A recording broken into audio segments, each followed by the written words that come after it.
आमराराम जो पूरे देश के किसानों के आइकॉन हैं और हमारी पार्टी के राज्य के सचिव कॉमरेड ललन जी, कॉमरेड केंद्रीय कमेटी के सदस्य अवधेश जी और कई राज्य सचिव मंडल के सदस्य आए हुए हैं और सीपीआई के प्रखंड के सचिव कॉमरेड जो है यहाँ बैठे हुए हैं, गजेंद्र बाबू बैठे हुए हैं, कांग्रेस के प्रखंड के अध्यक्ष कपिल बाबू हैं, राजद के अध्यक्ष तो इस सभा की अध्यक्षता ही कर रहे हैं और कई राजद के बड़े नेता यहाँ हैं, वीआईपी के प्रखंड अध्यक्ष यहाँ हैं और उपस्थित सभी भाइयों बहनों बुजुर्गों, मैं 2-3 बात आपसे कहना चाहता हूँ।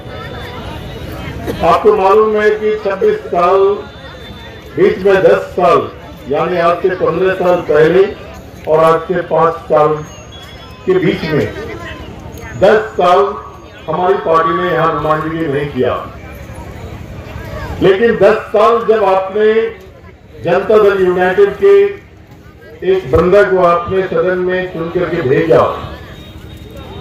और फिर आपको अफसोस हुआ कि मैं जिस बंदा को भेजा, जिस काम के लिए भेजा, वो काम नहीं किया, उसे बदलना है। बहुत ही मजबूती से पिछले चुनाव में मैं आपके बीच आया था, पार्टी ने उम्मीदवार बनाया, महागठबंधन ने समर्थन किया और अपार वोट से चुन करके आपने हमें भेजा।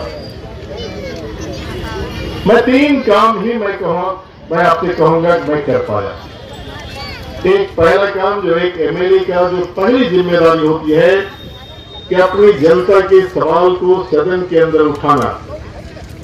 पिछले 10 साल में कोई एक क्वेश्चन आमराराम साहब सुनने होंगे, मुझे लग रहा होगा कौन ऐसा एमएलए था जो 10 साल में कोई क्वेश्चन नहीं पूछा। 5 साल में 120 दिन सदन चली और 120 दिन में जो प्रश्न के कई स्तर हैं उसमें 292 क्वेश्चन करके आपके मान सम्मान को ऊंचा उठाने का काम मैंने किया। दूसरा काम जो डेवलपमेंट का था, पहले यहां क्या था, जो एमएलए होते थे वो अपने इलाके में ज्यादा काम करते थे, कुछ इलाके में कोई काम नहीं होता था।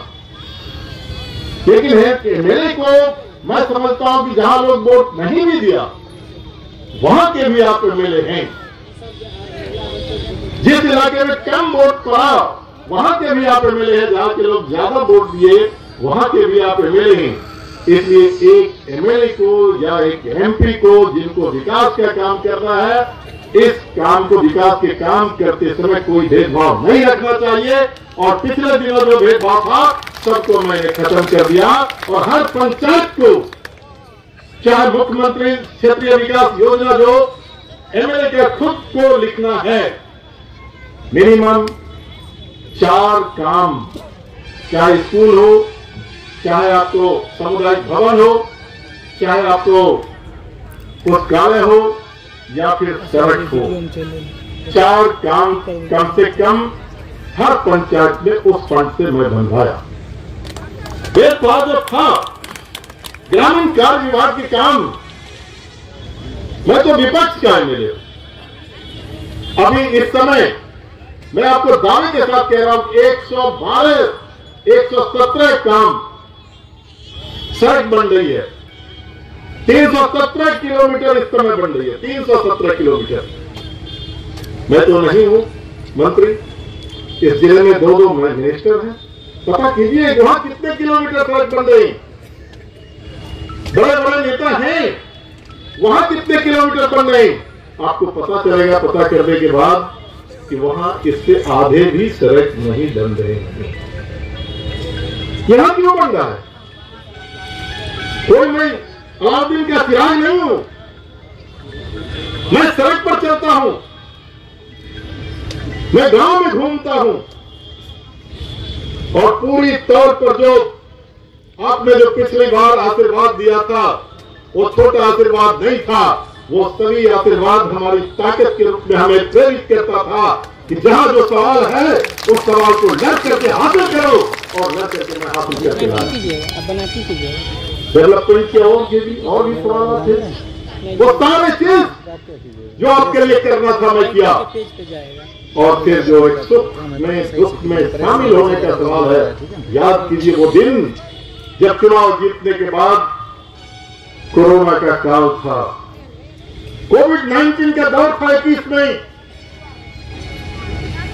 पूरी दुनिया उसमें, दुनिया की जिंदगी खतरे में थी और उससे हमारा विभूतिपुर अलग नहीं था।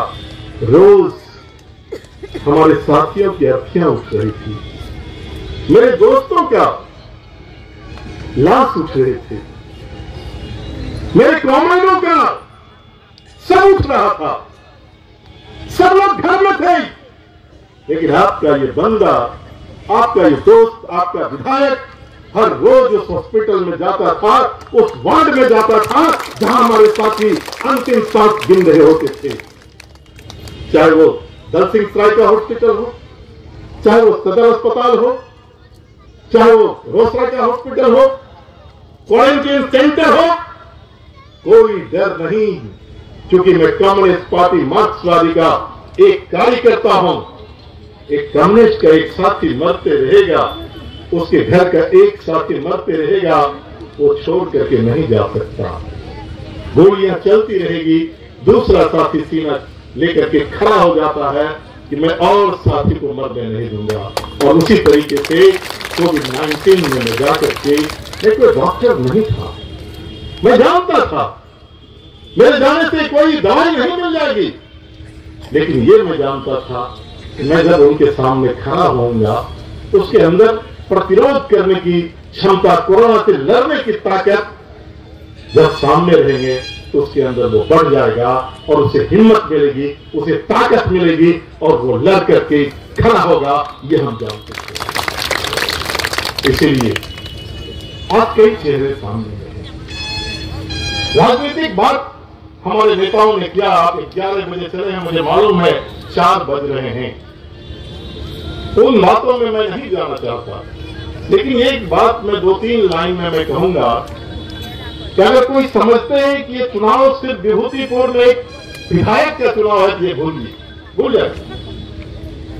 बिहार के तकदीर और तस्वीर को बदलने का ये चुनाव है। बिहार को लूटने वालों जो सत्ता में है वो सत्ता में रहेंगे।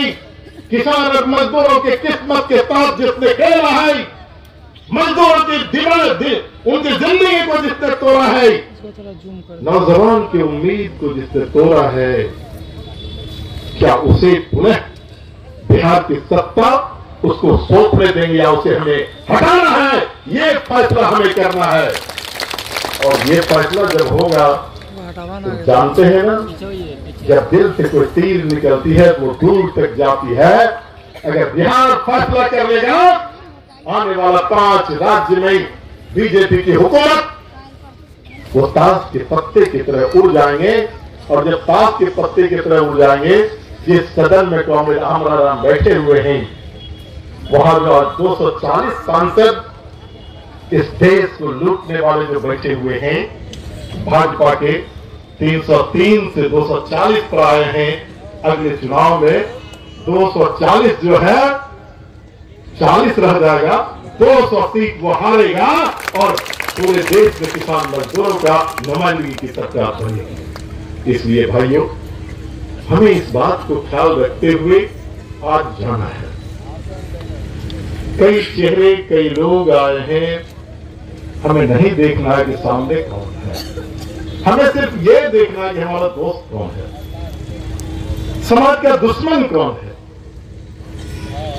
और दुश्मन की पहचान तो आपको पहले से है ही। है कौन? वही 10 साल जो था वही आया है, वही आया जिसने महिलाएं जो बैठी हुए उसके इज्जत के साथ खेल खेलने का काम किया था। वही आया है जिसने विभूतिपुर को लूटने का काम किया था।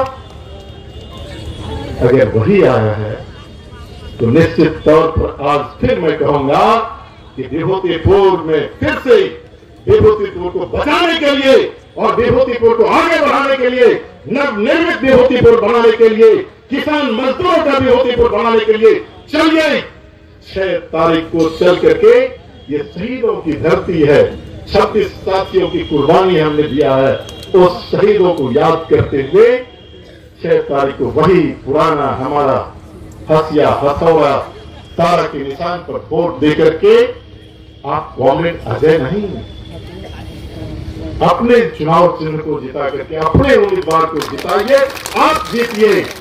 और उजियारपुर से 20,000 हमारा वोट जब मैं चुनाव लड़ा था तो आया था, किसी से कोई समझौता नहीं था। आरजेडी को मैं बताना चाहता हूं कि सीपीआईएम का वोट कोई इधर उधर नहीं जाता। आलोक जी चले गए, उनको संदेश मेरा जरूर पहुंच जाएगा, वो 20,000 में एक वोट कम आपको सीपीआईएम का नहीं मिलेगा, 20,000 का 20,000 मिलेगा और आप भी उधर जीतिएगा। चलिए सब लोग मिल करके नए बिहार के निर्माण की तरफ बढ़े। इनकलाब जिंदाबाद।